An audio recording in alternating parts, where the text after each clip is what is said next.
All right, so we're just going to expedite things then by going to the next thing, which is to basically talk about the medal program itself and basically how it began.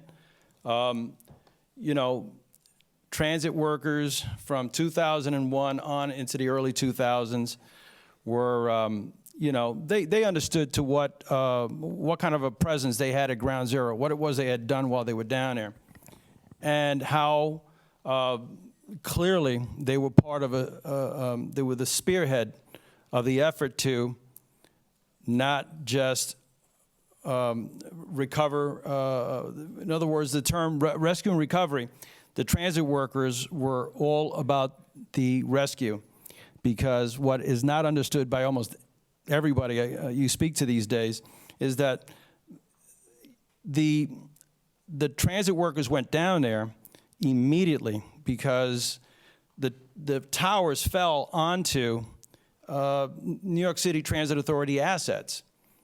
2 train stations, just unbelievable amounts of equipment were destroyed. The remains of the tower pierced the sidewalk straight through and cut radio lines, telephone tie lines, everything. And our guys were there trying to, in their mind, because estimates at the time were that there were at least 7,000 to 15,000 people perhaps may have perished in the towers at the time. That's what the press was saying. So, but that's what we were believing. That's what we thought we were there to rescue.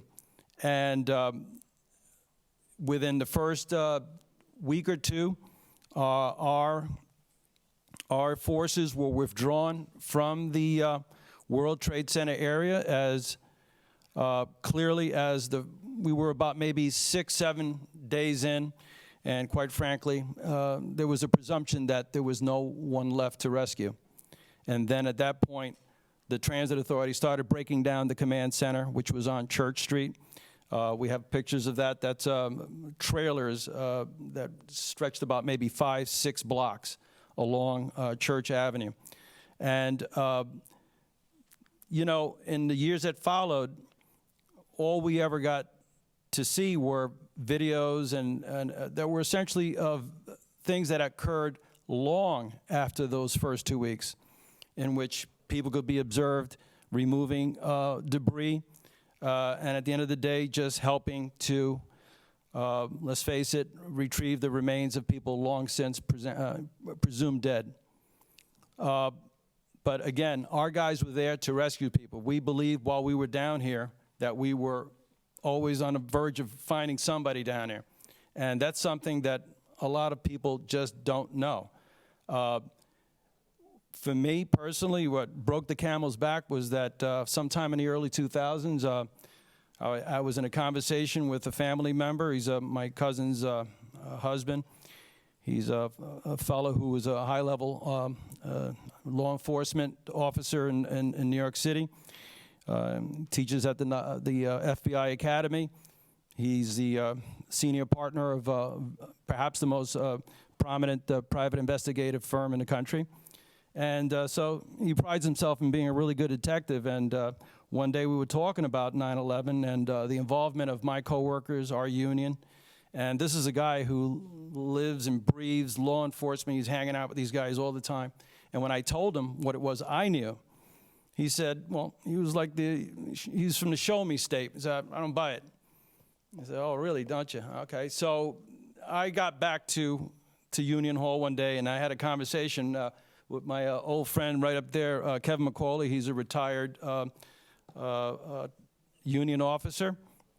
And I told him about the conversation, and I said, I can't believe this guy said that. But unfortunately, what he said is reflective of what a lot of people think, that we were just simply not down there, which just drove us crazy because we were the largest, biggest group, and we were there first. Those 2 40-ton cranes, those gigantic grapplers, all those gigantic forklifts, they all came down in barges from the 207 yard. And this guy almost didn't believe any of it. And I said, well, we're going to set off on a mission to make sure to correct the historical record. And we started collecting photos. We scoured the internet looking for whatever it was we could find. And then, you know, we approached then Maintenance of Way Vice President Tony Atana, and we told him about the idea, and he was all for it. It was going to cost a lot of money to do it, but he said, you know, it's a just thing. It's a thing that we should do. And so we started just putting out literature to our workforce, telling them about, hey, listen, you have pictures of anything down there? Please let us know. And then also we caught a break at Union Hall. We found a document that was provided to the transit authority, to the union by the transit authority, with the names of 2,100 people whose pay was reimbursed by FEMA. It was a hard copy. It was delivered in snail mail. It was just printed, no emails. And then, so we had our IT guys scan it with optical character recognition software. And then one day I was home and I got the email, and they had produced an Excel sheet that they had cross-referenced with our active and retiree database. So they linked up all the names with the addresses and all that. And the IT guy had created a category. He set up the columns, not necessarily in an alphabetical order, but he had a category up top. And while I'm thumbing through it in my phone, I'm saying, what is this? It doesn't look like it's in alphabetical order. And I went all the way. He had labeled that particular column as deceased. So roughly, it's 2015, and already 11% of the list was already deceased. And that was an eye-opener. And so in time, we decided that, you know, hey, listen, how do we come up with honoring them, the folks that are now, we understand, starting to get sick and are very, very angry that everybody, even within their own families, has no idea that they, you know, the size of the contribution that they made that day and those days that followed after the attack. So we decided to do a medal, and we researched it, and we saw medals on the internet, and they all look not so impressive to me. And I said, well, you know, how are we going to do this? And, you know, let's see some really good medals. And we just saw the ones that were made by the military, or rather that were they use in the military. We researched it, and we got a hold of the folks at Northwest Territory Mint that had acquired Medallion Arts. And Medallion Arts, you know, I don't know about now, but then had the exclusive contract to do all the medals that are related to the highest honors within the military, the Pulitzer Prize, National Foundation Science Award, all sorts of stuff, and the the Congressional Medal of Honor as well. And quite frankly, I had no idea how long they were doing that. The other day, I was looking at the boxes in which my wife's, she's over there, her father fought in the Battle of the Bulge, and he had a bunch of medals from World War II. And the other day, I looked at the box, and it's the same manufacturer. So they've been at it for a while. And so we approached them with a design. And this is what we came up with. And we had basically, it's a composite of images, of pictures that were taken. This right here is a stock image, obviously. This, however, is not. Where a police officer is helping a lady who's like in really bad shape to get into the bus. These are the images of our trucks. These trucks here, I even told former senior VP Joe Hoffman, I said, I can't believe how many trucks the Transit Authority owns. These things went from the World Trade Center area and just disappeared into the horizon, and they were all ours. And it was really impressive. I said, my God, these guys really own a lot of stuff. And these grapplers, we had at least 10 of them. They're all, if you look at the photos that are, and this is the way you identify photos that are from that first week, it's because these guys were made by Kobelco, Japanese manufacturer in the city of Kobe.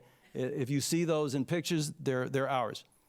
Also, this thing here is a cross-sectional image representing the stainless steel cladding that wrapped around the metal beams that gave the World Trade Center towers their appearance. These things got slapped off the metal beams and were everywhere like paper, everywhere. But given their size, their weight, their rigidity, they stopped all vehicles from going in. Our guys made almost all of it disappear and cleared Vesey Street, Church Street, Liberty, and allowed everybody else to do their thing in the following days and weeks. This image here is, of course, this is a depiction of that you saw in the video, Mr. Train Operator Hector Ramirez. This kind of represents that scene there. Also, we thought it'd be appropriate to do this over here, and the inscription reads, Supra vocactum piascete, and that is basically Latin for beyond the call of duty, because a lot of our guys are fond of referring to themselves as first responders, and I'm always telling them that. In a true legal sense, we're not. We're not paid to go into harm's way. But despite that fact, our guys made like cops, EMS, and fire, and they did what they had to do without ever once reaching for a safety dispute resolution form and citing safety concerns and stopping anything. They just went there. In fact, many of them didn't leave. They would call off, and then they would just stay there and would work straight through the night. Certainly my friend Kevin did. And, you know, while I was down there, unbeknownst to the average member of the public, or for that matter, a whole lot of folks in the transit authority, that the MTA maintains most of the radio communications infrastructure in the city for the services, fire, EMS, train, and buses, and police as well. And when we went down there, we were made to basically go everywhere, like forming a grid to find out where is it that radio communications were no more. We had to actually record it and say, a police officer standing here will not be able to speak, will not be able to communicate with Central. And we had to record all of that because the reflectivity characteristics of the neighborhood had changed because, quite frankly, it was gone. And so that allowed us to see a whole lot of things. We were not tethered to any particular group. Managers, supervisors, we were just going on our own, checking everything out. And while we were doing that, we could see everything that was going on. So fast forward into the future, when people were saying, "Oh gosh, we didn't know you were down there," it was a little disconcerting. We felt we had to do something about it. So we came up with this thing, and they submitted it to their art department, and they got back to us and they said, "Oh, well, the artists love it. They don't want to touch it, and we're going to make it as is." So I said, "Okay, that's great. That really makes us happy there, you know." And like I said, some of the other features were, of course, the trident shaped columns at the bottom. This is a South Tower. That's what's left of the North Tower, and of course the little American flag shining through. And this fellow right here is actually a guy who suffers from, was recovering from throat cancer. Iron worker Sal Martinez is the person inside the getup.